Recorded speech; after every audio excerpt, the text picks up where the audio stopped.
Welcome back to another episode of Beyond the Desk with Chad and Amy. And today we're going to be talking about Colombian festivals and holidays.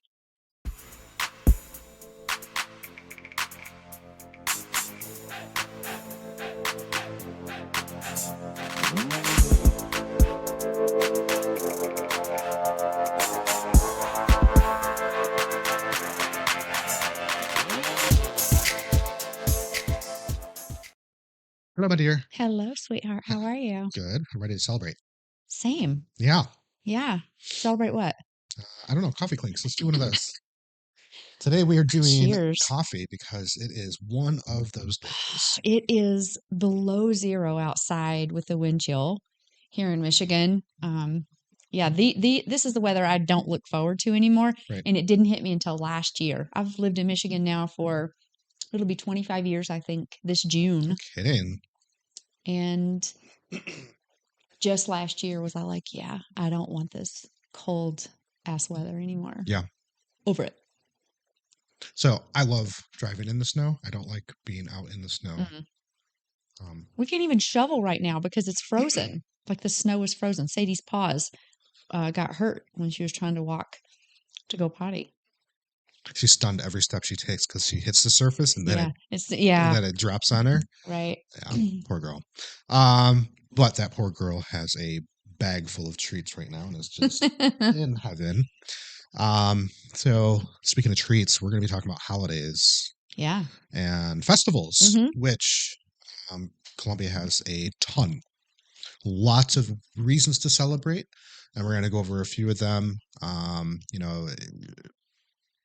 I think when it comes to holidays and festivals, what we do here in the States is nowhere near what a lot of No. other countries do.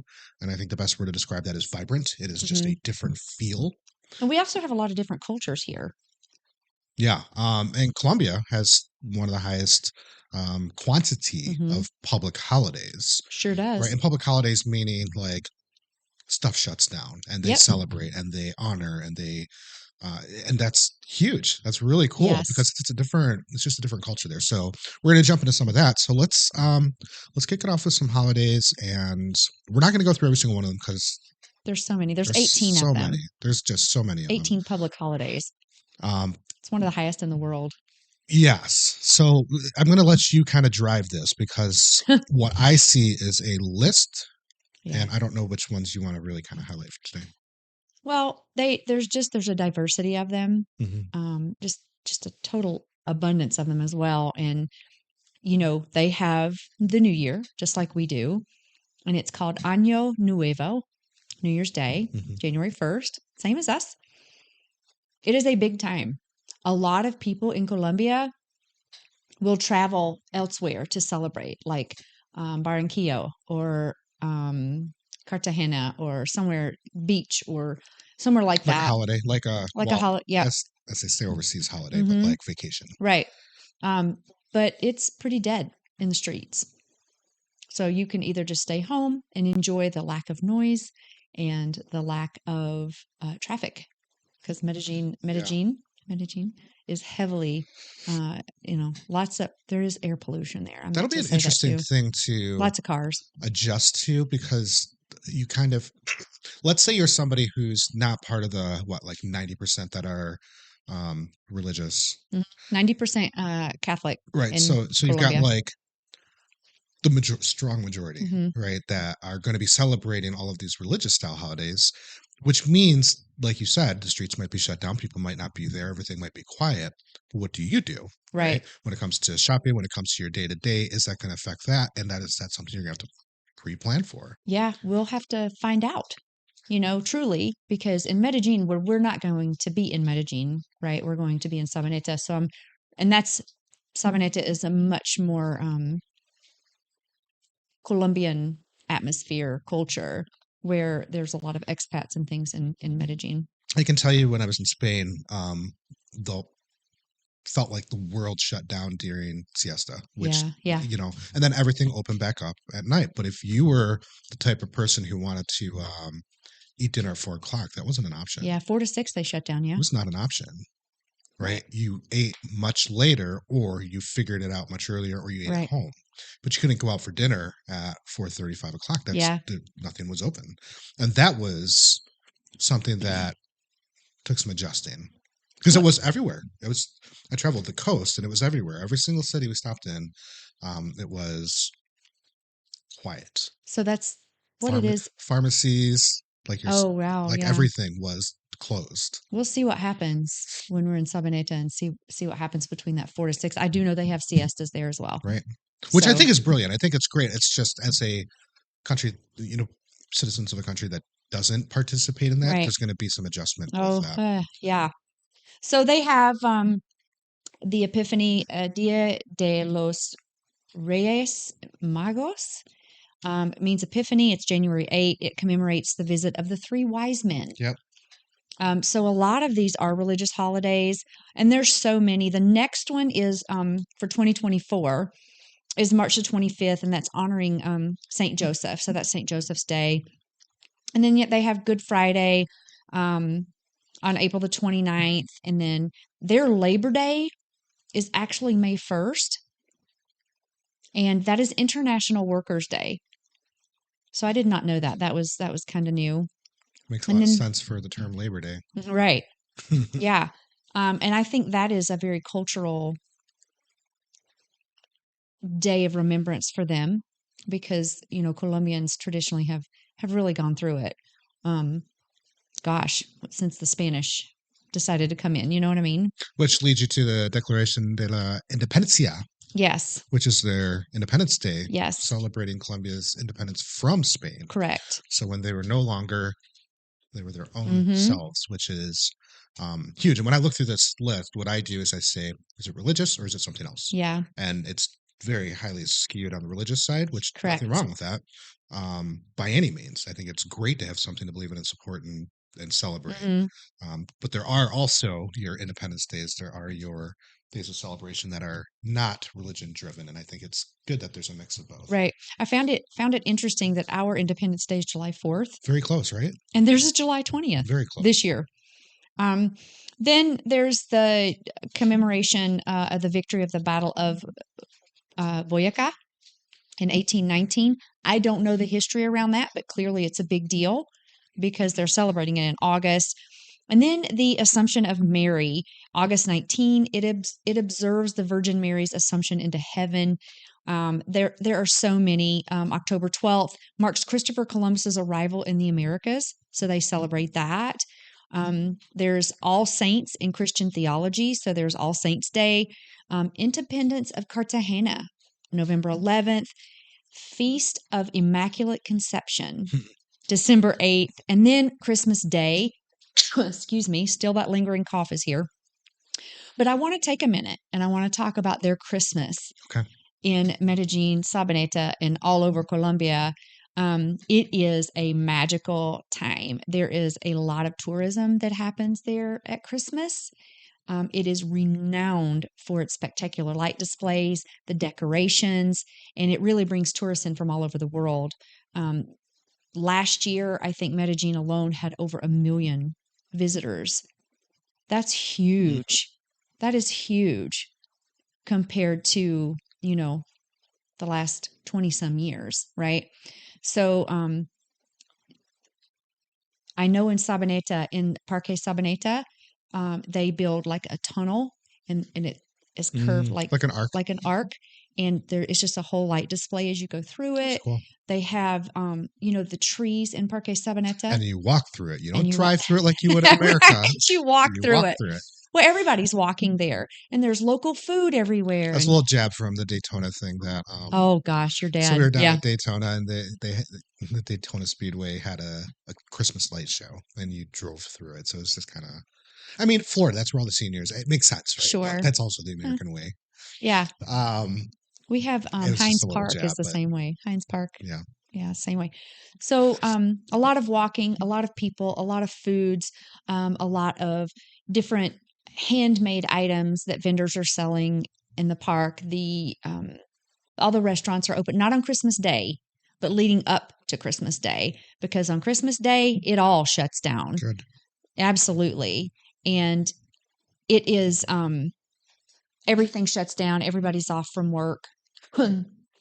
pretty much like it is here, but because consumerism is high on the list here, you still have different places that are open for business because they want that Right. extra dollar. I think we're definitely overall in America seeing, we saw the increase and we would see people opening, businesses opening at midnight, right? And I Right. think we're starting to see that decrease to where people are not being forced to work. It's still happening, but not like it was. Right. I hope so. Like Black Friday was Yeah. bonkers. And Go out. but the thing is, humans had to be there in order to 6 a.m. it usually is. it's bonkers. Which is, immediately after a holiday that we're supposed to be Because there's so many talking about sales. thankful. So when we talk about the impact on work and society, Colombia shuts down. Yeah, it absolutely does. Right. And the impact that has like on their work and society, they have official days off. So there's 18 public holidays um, that really contributes, I think, to their work-life balance. Mm-hmm. They don't work and they get paid for not working. Right. And we're going to talk more about this next week, but hiring a Colombian citizen to work for you, if you live there part time, full time, or just if you need somebody in Colombia and you live in the States or wherever and you hire them, you have to pay them For their holidays. for their holidays. Yep. Absolutely. And we'll get into some other things that we will have to pay for as well because we plan on hiring an assistant. Which isn't a shock, right? Because if you are an employer here and a Christmas falls on a Monday, that's a paid holiday. Sure. In one way or another. Sure, there's some instances where that's not the case, usually typically in like an hourly, but like a manager hourly, if you typically would be open and typically would be working, oftentimes companies will have a policy that says you're paid for that time because Absolutely. if the holiday didn't fall here, you would have Right. been expected to have been. Or they just would observe, say, Christmas fell on a Sunday. They're going to observe Christmas Day on Monday, the 26th. And so you have it off and you get paid for it as well.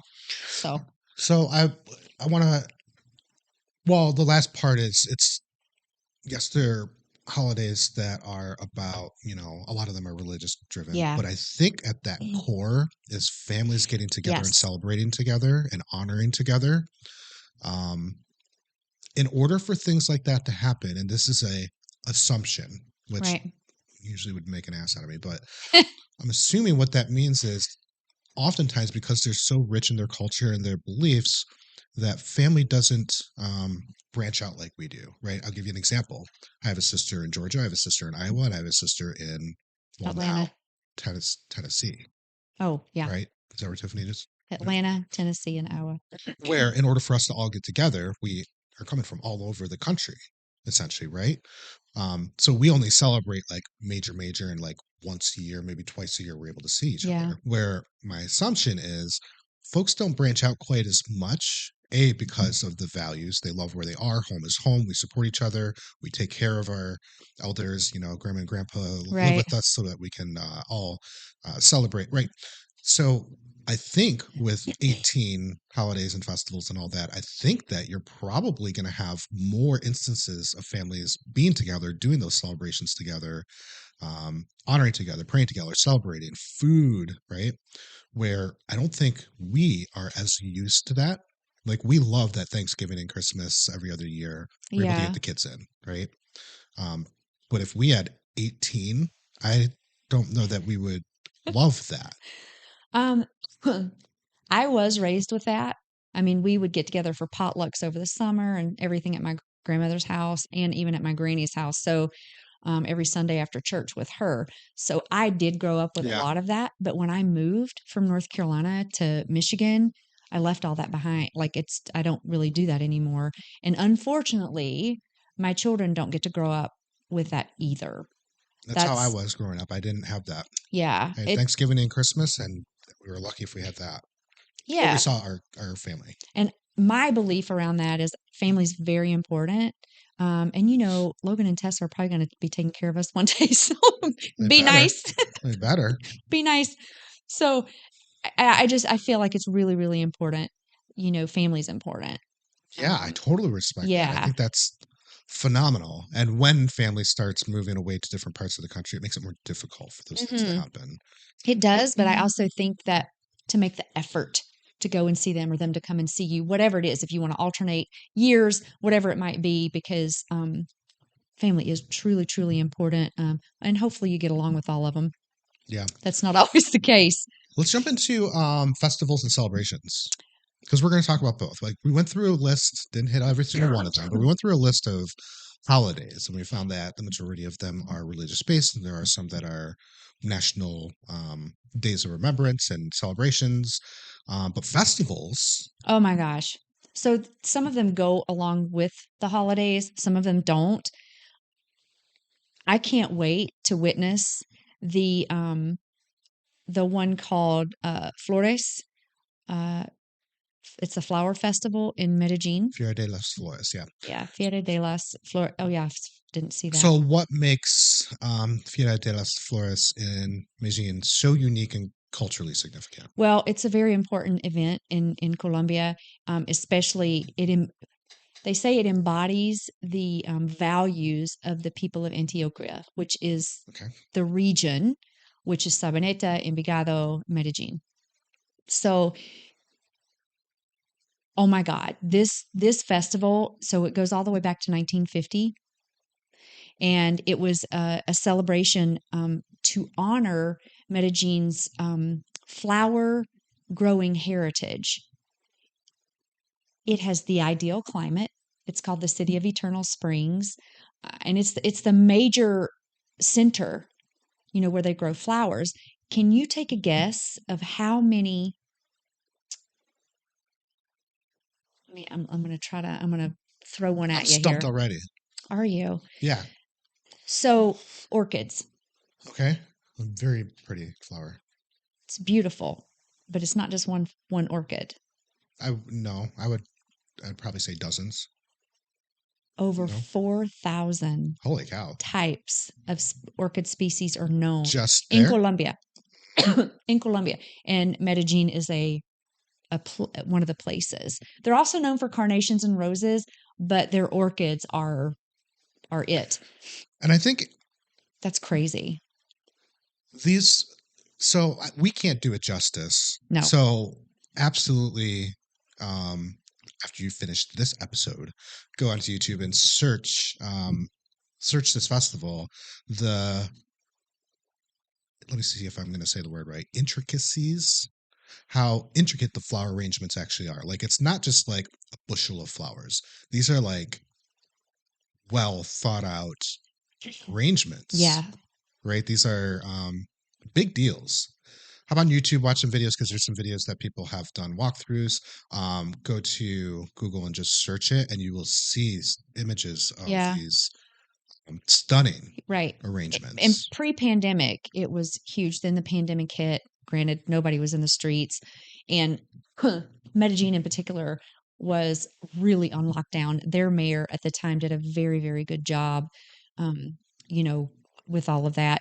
However, I think the following year and the year after that, it's not quite like what it was. Sure. So they're working to get back, but it's really to show the florists and the gardeners' skills is really what it's about. Like, they take great pride in this, and it's loud and lots of people, and the parade, they block off streets. And it reminds me of like an iteration of, you've heard of like the color festivals over in India, right? How it's just stunning colors, these powders, and this big, it's like a celebration like that, but there for what they are focusing on, which is that perfect climate. And so beautiful. There is another main attraction. Can you pronounce it? I can't. What? I was waiting. I can't. It's Ciateros. It's Ciateros. Desfile de Ciateros, and it's the parade, right? And it's the highlight of the festival, and the participants are known as the Ciateros, Silleteros, and they carry these, like you were saying earlier, these really elaborate flower arrangements. And it says the tradition originates from the days when people used cietas to carry goods in the city. So there's some cultural historical background there as well. And it's like so many bright colors, designs, and some of them can weigh like up to 100 pounds. And they're carrying these on their And they're backs. front, back, however they do it. So there's also the orchid flower and craft show. Could you imagine the smells when you walk through that? My eyes would puff up.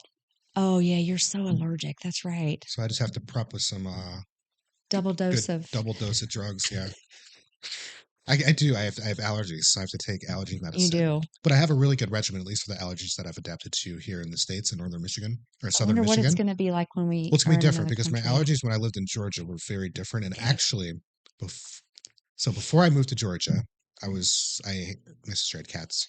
When I came back, I was allergic to cats. I was gone for 3 years, but I still came for holidays. And so just during that time, between the ages of 15 and 17, my allergies shifted completely because I adapted to my environment. When I came back, I was all of a sudden allergic to cats, and that hasn't changed. I'm still very allergic to cats. That's weird because that's what happened to Logan when we lived in Georgia. He down there, he had gotten, it looked like he had pink eye. His eyes, both of them were so red. It was like that for a while. It was awful. And my body adapted to that. Wow. And then coming back, it was not adapted to southern Michigan. Interesting. I don't know if he's allergic to cats. The pollen down there was heavy, like you would see it on the vehicles. Yes. Just a layer. An inch thick it would be. It's like that in South Carolina too, where my mom lives. So crazy. So we'll see how much pollen and things. And there's got to be because there's so many bees. Remember the episode we talked about the amount of bees that are down there? That's crazy. And types of, And there have to be to have all these flowers, right? So that's a great ecosystem. Those bees are so important to help the flowers bloom. But Colombia has some of the nation's most beautiful orchids and flowers. And you're also going to find a lot of vendors with handcrafted items for sale. Super fun. A lot of local food carts and things. Restaurants are open. And, a lot of the restaurants there, you can sit outside or it's open. Right. Right. It's not closed with the air conditioning on. I don't think a lot of people even use air conditioning there. Don't need it. There's no heat. Don't need it like we do in other Unless you're up in the mountains. Yeah. So 4,270 species of orchids that are known. It's really hyper diverse, and it's largely to the Andean Cordillera. Please pardon my Spanish pronunciation. Andes corridor? What is that? Well, Andean is Andes Mountains. Mm-hmm. So, and those are all around Medellin. So, like I said, they're also known for roses, carnations, even though so many different flowers are grown there. Now, to the fun part. It's all fun, though. The concerts and the cultural events. So many. Like almost every weekend, something is going on somewhere. And local musicians will come out and play. They're dressed really cool in traditional Colombian clothing a lot of times. They do a lot of dances. I watched a video in Parque Sabaneta, and they had a huge stage up there, and everybody, families, kids, everybody just comes out and sits and listens. It's really a fun time. And then, you have the stalls, the little tents that are set up. Tents. Did I say that? I was just going to translate that for the people. You're funny. Tents. Tents. My southernicity. It's all good. So there's a lot of concerts, and we have the benefit of going to Envigado if we want to, Sabaneta, or, drive up to Medellin and see what they've got going on too. So I'm super excited about that. And we're going to be there. Eventually we're going to be there during Christmas. So that whole month of December, we get to experience the beautiful lights and all the block parties and different things that they have going on. So the other one I wanted to talk to you about it's called Semana Santa. And this is not exclusive to Colombia. This is all over. Widespread. And they all religious driven. Yes. And it's unique to each place's customs and the processions, but there's a huge religious and cultural importance of of Semana Santa. So how is Semana Santa celebrated differently in Colombia compared to other countries? That's a really good question. I want to say if you're in Italy, it's a bigger. You're going to have a bigger procession. If you've ever seen, the poles kind of that they carry, and it's a big box-looking thing on top, could be loaded with flowers, the Virgin Mary, those kinds of things. But because 90% of Colombia is Roman Catholic, um, Semana Santa in Medellin, well, all over, it's a really big deal. So you'll see that people carrying, figures of Jesus Christ. So on these or in their hands or whatever. So that's going to be pretty cool to watch. I think, me personally, I love learning about different religions and cultures, even though Catholicism is technically Christianity. It does roll differently. I think you enjoyed it too. It's one of Than my favorite classes in yes, college was world religions because it just really took that. opens your eyes up Mhm. to the we have our own thoughts about religion, and this opens your eyes up to essentially respect Yeah, others' thoughts around it as yeah, well, right? You can be a non-religious person, but still respect other people's for beliefs, sure. right? And this helps you open your eyes up to all these so many. Yeah, and they're just tied. So much of it's tied to culture, which I find fascinating as well. So yeah, it's this was really fun, and I only covered a tiny bit of all of this. There are just so Right. many to talk about. And then also, we want to witness it for ourselves and be able to, we won't be able to witness it the week we're down there. The next holiday coming up is not until March. And so we won't be able to see any of that. However, every Sunday after Mass, they have the streets are lined in Sabaneta in the park area there, Parque Sabaneta, with lots of vendors and there's music and things like that going on. So we're super pumped, and it is in the 80s there this week. And we're at 0 and 3. Yeah, I think our high this week is going to be 4. it's super cold. So There is ice on the inside of our windows. yeah, I don't know if you knew that. That one's well, frozen shut. I do know that happens. Right. It's Not just too that cold. not that well, yeah, It's just too cold. and we're breathing, and it's humid in here, so it freezes. Yeah, Awesome. Well, I think that's just about everything. Obviously, hop on YouTube, check out some of the other, definitely. just to see Google some what some of these pictures. holidays and celebrations and festivals are about. But what do we got coming up for next week? So, next week, we're going to be talking about hiring Colombian citizens and kind of what that looks like as far as taxes and insurance and all the stuffs that go along with it that I had no idea about until, I don't know, a few weeks ago. So, but I just did want to touch on really quick with these holidays and these celebrations and festivals. Chad, I love that the Colombian community comes out and they celebrate together. And it's all about tradition. It's all about continuing those traditions and passing them down to their kids to carry those out. And I can't wait to, I really find that beautiful. Yeah. We don't have that here. We have parades, but it's not, I don't know, it just seems different. We're still very separated here. So that's all I got. So until next time, keep expanding your horizons and living beyond the desk. Have an extraordinary week.